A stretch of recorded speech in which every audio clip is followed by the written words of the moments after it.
Good morning, everyone, deputies and colleagues. It is my great pleasure to welcome you to the 4th Finance and Central Bank Deputies meeting here at Zimbali in KwaZulu-Natal, South Africa. We are honored to host you in this beautiful part of our country.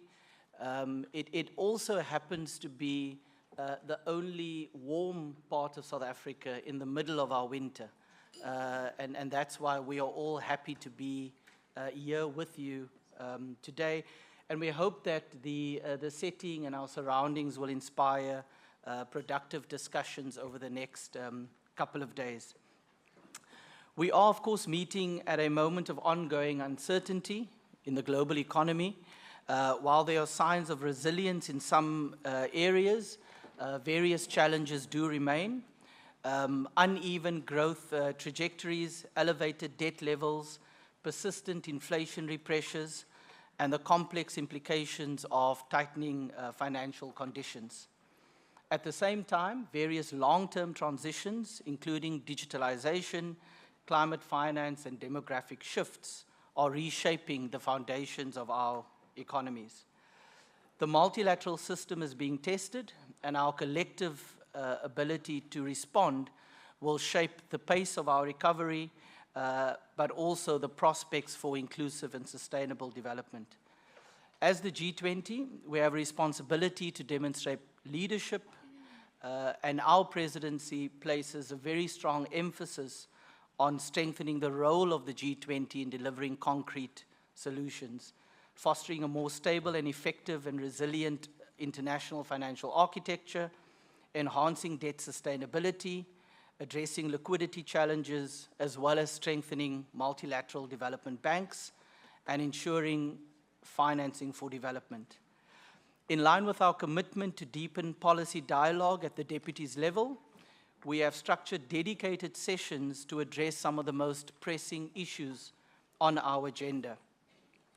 These discussions are instrumental in shaping the outcomes of the finance track and reaffirming our commitment as the presidency to solidarity, equality, and sustainability. Over the next 2 days, we will be discussing the following issues as deputies. We'll start this morning session with an update from the Council of Europe Development Bank, the CEB, on the Multilateral Development Bank's monitoring and reporting framework, which is a critical tool for tackling the implementation of the G20 MDB roadmap, as it enables MDBs to assess how they are working better as a system, enhancing their effectiveness and maximizing developmental impact. This will be followed by a pandemic response financing simulation exercise that will be facilitated by the World Bank. And the objective of this exercise is to simulate a coordinated pandemic response financing scenario, enabling participants to explore practical mechanisms for mobilizing and deploying resources rapidly and effectively during a global health emergency.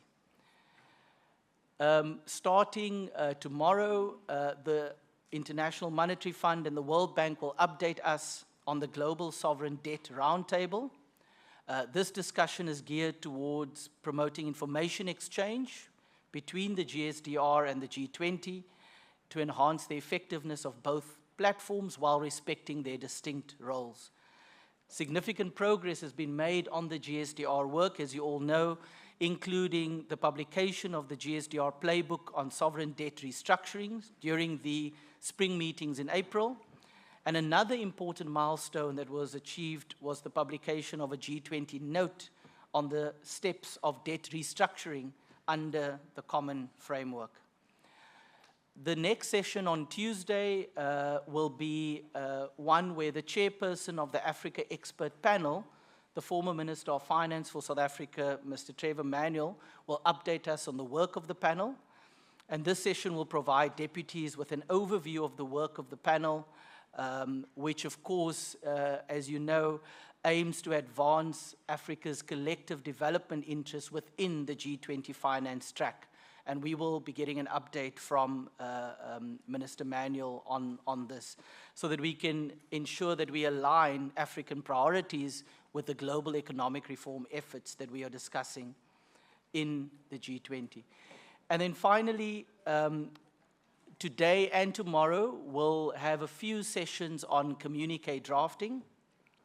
We really want to thank the G20 members for very constructive inputs and engagements thus far, which started last week virtually, Monday and Tuesday, and we believe that those engagements have set a very strong foundation for our discussions over the next 2 days. We are very pleased with the collaborative spirit shown during the virtual discussions we had last week, and we believe that we are able to achieve agreement in most of the areas which will enable us to provide the finance ministers and central bank governors with an opportunity to achieve the first communique under South Africa's presidency.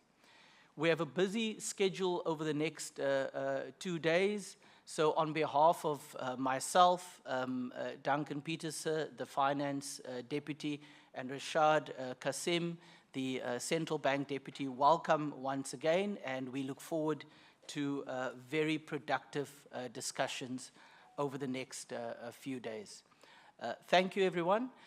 Before we move on to our first session, we'll give the media an opportunity to leave the room. They've joined us for the opening remarks, and we'll set out a few housekeeping notes, and then we will commence with our first session. Thank you.